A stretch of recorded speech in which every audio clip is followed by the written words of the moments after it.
G'day KFC SuperCoaches. It's a massive time of the year. The finals have arrived in KFC SuperCoach. So let's look at who's hot and who's cold. Paddy CRIPPS is back. He's been off for about 6 weeks. We've been getting into him on this video, the Carlton co-captain. He's been a bit out of form, but his first 100 since round 13 yesterday against the Giants. 118 KFC SuperCoach points, 34 disposals. If he could sharpen up his goal kicking, would still be good. He had 5 shots at goal, managed to nail one eventually, finished with 1 goal too. Maybe George Hewitt being out helped him a little bit get a few more of those centre clearances, but let's hope he can keep up this kind of scoring over the final 4 rounds. Tim English is back too.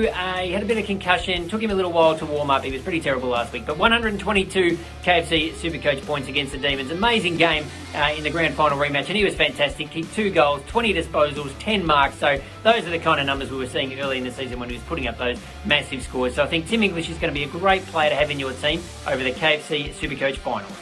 And look who else is back, Max GAWN. Now, he was playing on Tim English. They both were absolutely fantastic. He only scored 50 points last week, but up to 147 against the Bulldogs. The key to Max's score was 25 disposals, but 40 hit-outs, so he just absolutely dominated in that area, and 15 of them went to advantage, which is what we know scores so well in KFC SuperCoach. So Max is pretty damn cheap. I don't know anyone who's got trades in the ruck, but if you can get him into your team, it'd be a great pod for the finals.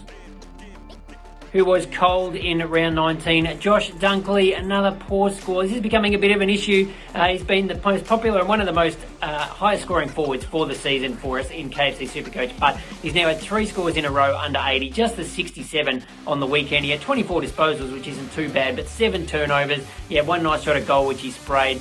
Just his disposal is really letting him down. So we know we can get his hands on the ball. We just need him to tidy that up to pick his scores back up in the next few weeks.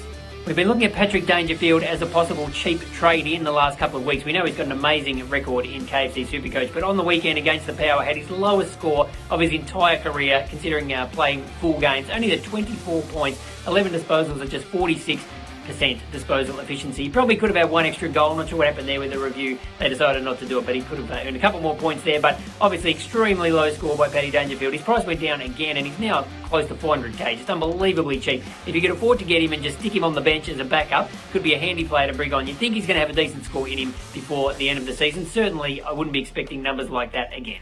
And if we're looking at who was cold on the weekend, we have to mention Tim Kelly, just one of the all-time stone cold games. If you remember 4 weeks ago, he had 127 KFC SuperCoach points on the back of 40 disposals.